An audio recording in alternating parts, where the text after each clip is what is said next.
Hi guys, welcome to study India today. और आज हम बात करेंगे टॉप 10 करंट अफेयर्स ऑफ 18 मई 2020। तो 18 मई 2020 के टॉप 10 करंट अफेयर्स आज हम डिस्कस करेंगे। चलिए शुरू करते हैं। और पहला क्वेश्चन है, मनरेगा का बजट कितने हजार करोड़ बढ़ाया गया?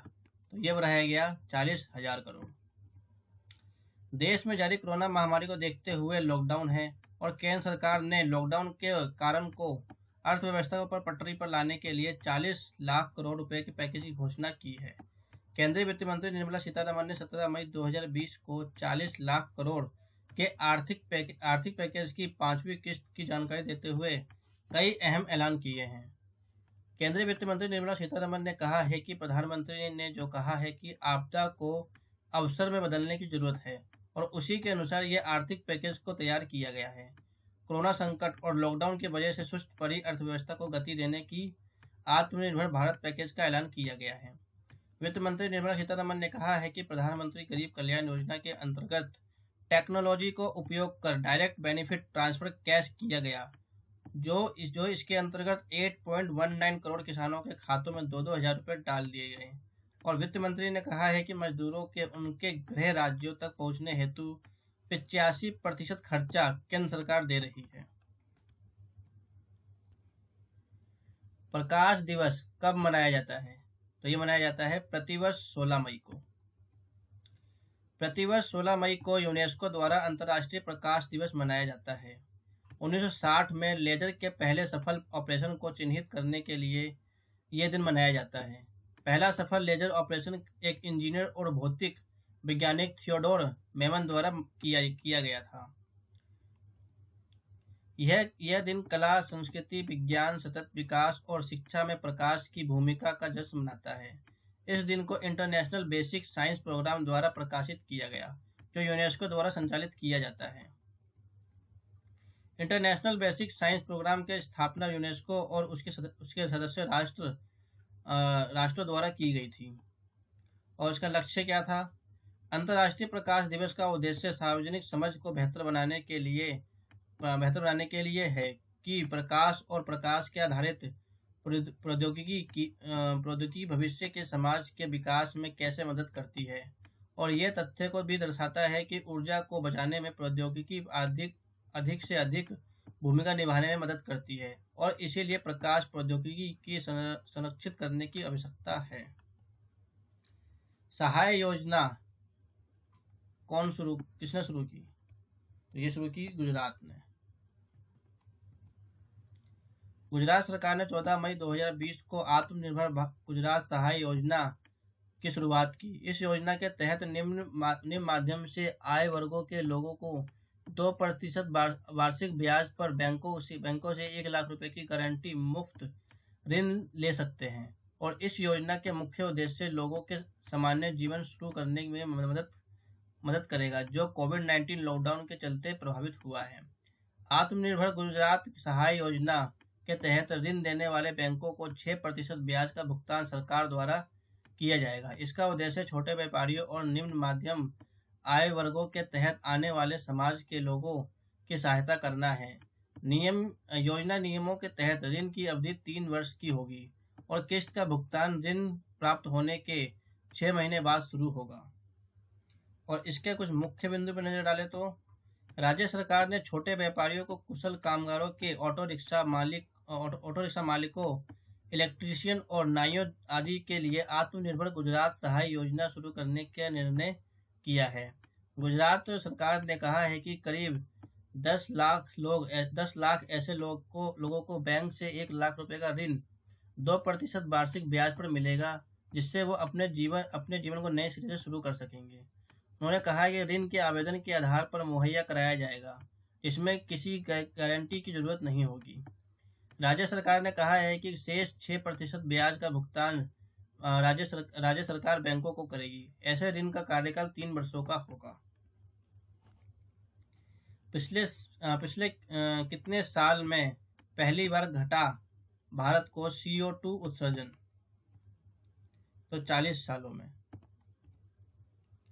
पर्यावरण संबंधित एक वेबसाइट कार्बन ड्रीफ के विश्लेषण के मुताबिक कोरोना संकट के बीच 40 सालों में पहली बार भारत में कार्बन उत्सर्जन में साल दर साल के लिहाज से कमी दर्ज की गई है। रिपोर्ट के अनुसार देश में नवीकरणीय ऊर्जा में प्रतिस्पर्धा और बिजली के गिरते उपयोग में जीवाश्म ईंधन की मांग कमजोर पड़ गई है। पूरे विश्व में कोरोना महामारी से हाहाकार मचा हुआ है। इस खतरनाक वायरस की चपेट से बचने के लिए अधिकतर देश लॉकडाउन लगाया गया है। इस पहल में भारत में भी लोगों की सुरक्षा के लिए लॉकडाउन लगाया गया है। इस लॉकडाउन के कारण से करोड़ों लोगों की जान तो बच रही है, साथ ही साथ सबसे बड़ा लाभ पर्यावरण को भी हो रहा है। कोरोना वायरस प्रेरित देशव्यापी लॉकडाउन के अचानक घोषणा के कारण पिछले 4 दशकों में पहली बार भारत का कार्बन उत्सर्जन गिर गया है। अध्ययन में पाया गया है कि कार्बन डाइऑक्साइड CO2 उत्सर्जन मार्च में 15% की गिरावट दर्ज हुई थी और अप्रैल में 30% की गिरावट दर्ज की गई है। शोधकर्ताओं ने तेल, गैस, कोयले की खपत का अध्ययन करते हुए अनुमान लगाया है कि मार्च में समाप्त होने वाले वित्त वर्ष CO2 उत्सर्जन 30 टन गिर गया है। भारतीय राष्ट्रीय ग्रिड के दैनिक आंकड़ों के मुताबिक मार्च के पहले 3 हफ्तों में कोयला के आधारित बिजली उत्पादन मार्च में 15% और 31% नीचे था। समुद्र में बढ़ी भारत की ताकत, किस राज्य में तैनात की गई 3 शिप?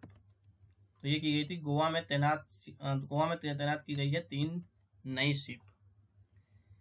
भारतीय तटरक्षक बल ICG के प्रवक्ता ने कहा है कि 5 अपतटीय गश्ती जहाजों OPV की श्रृंखला के तहत पहले पोत को गोवा शिपयार्ड लिमिटेड GSL के द्वारा डिजाइन और निर्मित किया गया और इससे अत्याधुनिक नेविगिंग और संचार उपकरण के सेंसर के और मशीनरी से सुसज्जित किया गया है। अत्याधुनिक नौवहन और संचार के उपकरणों को सचेत कर निर्माण कर डिजाइन स्वदेशी कंपनी गोवा शिपयार्ड लिमिटेड द्वारा किया गया है।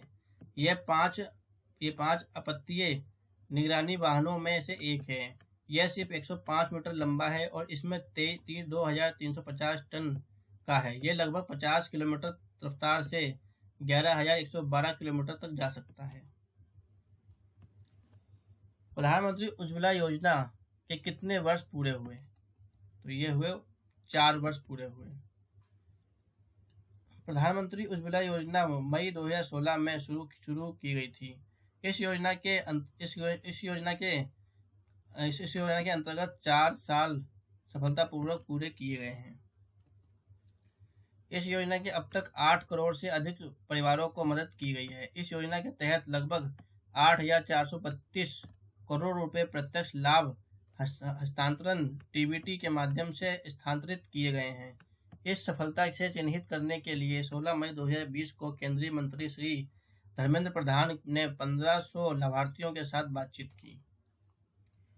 और प्रधानमंत्री गरीब कल्याण योजना कोविड-19 से लड़ने और लॉकडाउन के दौरान भारत में लोगों के जीवन को आसान बनाने के लिए प्रधानमंत्री नरेंद्र मोदी ने गरीब कल्याण योजना की शुरुआत की। इस योजना के तहत मुफ्त खाद्यान्न और उपलब्ध कराया गया। किसानों को PM किसानों के सम्मान निधि के तहत धन हस्तांतरण प्रदान किया गया। महिलाओं को धन भी हस्तांतरित किया गया और इस योजना के तहत मुफ्त सिलेंडर भी प्रदान किए गए। लगभग 2.66 करोड़ मुफ्त सिलेंडर पहले ही वितरित किए जा चुके हैं और 3.05 करोड़ मुफ्त सिलेंडर बुक किए गए हैं। मुफ्त सिलेंडर प्राप्त करने के लिए प्रधानमंत्री उज्ज्वला खातों में लगभग 5,000 करोड़ रुपए स्थानांतरित किए गए थे। आदिवासी युवाओं के लिए किस कार्यक्रम की शुरुआत किया गया है? तो ये किया गया है गोल कार्यक्रम शुरुआत किया गया है। केंद्रीय जनजातीय मामलों में मंत्री अर्जुन मुंडा ने गोल कार्यक्रम की शुरुआत की है। गोल का पूर्ण स्वरूप है गोइंग ऑनलाइन एज लीडर्स। यह कार्यक्रम फेसबुक के साथ साझेदारी में शुरू किया गया है। आदिवासी युवाओं को डिजिटल मोड में मेंबरशिप प्रदान करने के लिए यह कार्यक्रम शुरू किया गया है।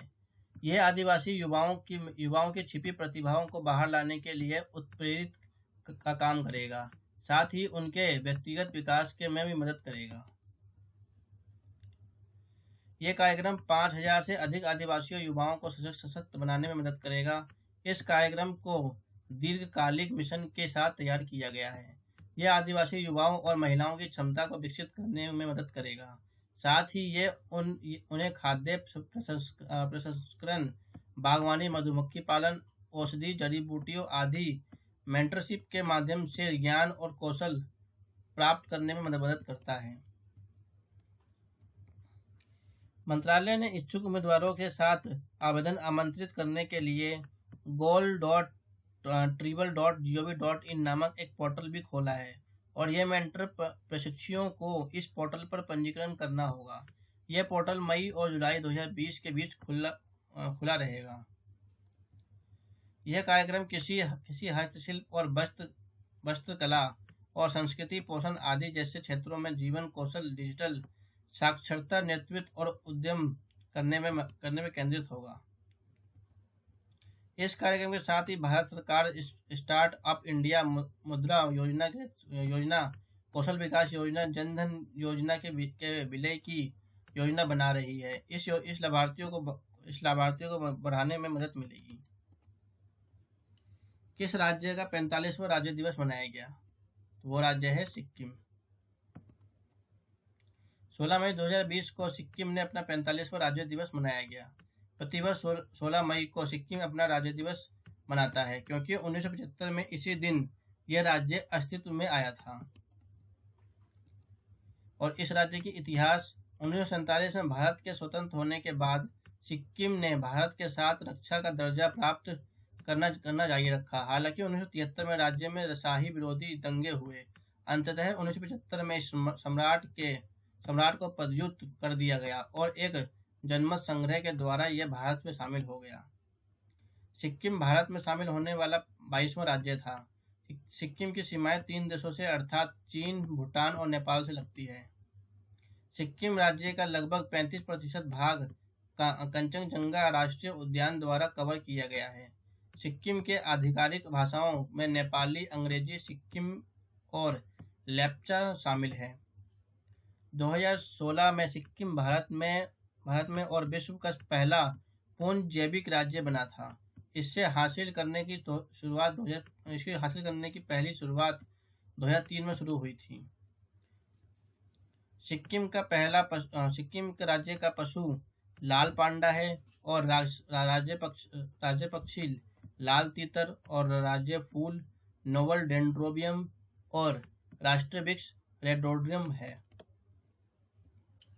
AIIB के प्रमुख किस राज्य की सिंचाई परियोजना के लिए $145 मिलियन का ऋण स्वीकृत किया गया? तो यह है ऑप्शन पश्चिम बंगाल। 15 मई 2020 को एशियन इंफ्रास्ट्रक्चर इन्वेस्टमेंट बैंक ने पश्चिम बंगाल में सिंचाई सुविधाओं और बाढ़ प्रबंधन को बेहतर बनाने के लिए $145 मिलियन का ऋण मंजूरी दी है। इस परियोजना में पश्चिम बंगाल के दामोदर घाटी पर केंद्रित है। इसका लाभ पश्चिम बंगाल के 5 जिलों में फैले 2.7 मिलियन से अधिक किसानों को मिलेगा। इस परियोजना में कुल मूल्य $413.8 मिलियन है। IOIB के अलावा यह परियोजना IBRD international bank of restriction and development द्वारा वित्त पोषित है। दामोदर नदी, यह नदी झारखंड और पश्चिम बंगाल में बहती है। इस नदी का बंगाल का शौक कहा जाता है। दामोदर नदी के कुछ प्रमुख सहायक नदियां हैं सहारो, बराकर, बोकारो, कोनार, घाड़ी और जमुनिया। खाड़ियां, गुइया और भीरा शामिल हैं। यह नदी छोटा नागपुर पठार से होकर बहती है। यह छोटा नागपुर पठार यह पूर्वी भारत का एक पठार है। इसमें ओडिशा राज्य, छत्तीसगढ़, पश्चिम बंगाल शामिल हैं। पलामू टाइगर रिजर्व और संजय राष्ट्रीय उद्यान इस पठार में स्थित है। लगभग 6% पठार संरक्षित क्षेत्र में स्थित है। यह पठार चूना पत्थर और लौह अयस्क, तांबा, बॉक्साइट अभ्रक और कोयले जैसे खनिजों से प्रमुख भंडार से ग्रह है। और AIIB क्या है? तो एशियन इंफ्रास्ट्रक्चर इन्वेस्टमेंट बैंक अंतर्राष्ट्रीय वित्तीय संस्था है इसका उद्देश्य एशिया प्रशांत क्षेत्रों में बुनियादी ढांचे के निर्माण का समर्थन करना है। बैंक चीन की सरकार द्वारा प्रस्तावित किया गया था और इसका हेडक्वार्टर है बीजिंग चाइना में, और रीजन सर्वे है एशिया और ओशियन, और मेंबरशिप कंट्रीज है इसमें 78। वैश्विक ऊर्जा संक्रमण सूचकांक में भारत का कौन सा स्थान हासिल हुआ है? तो 74। विश्व आर्थिक मंच WEF ने यह घोषणा की है कि भारत ने 2 स्थान की प्रगति की है। वैश्विक ऊर्जा संक्रमण सूचकांक में 74वें स्थान पर आ गया है। विश्व आर्थिक मंच ने 13 मई 2020 को आर्थिक वार्षिक रैंकिंग जारी की है। भारत ने पहली बेहतर रैंकिंग के साथ ही आर्थिक सुरक्षा, आर्थिक विकास और पर्यावरण स्थिरता के प्रमुख मापदंडों में सुधार दिखाया है। और विश्व आर्थिक मंच जिनेवा में स्थित एक अंतर्राष्ट्रीय संगठन है जो सार्वजनिक और निजी सहयोग के लिए काम करता है। So this is the end of this video. उम्मीद करता हूँ यहाँ से आपको बहुत कुछ जानने को मिला होगा। Thanks for watching. God bless you.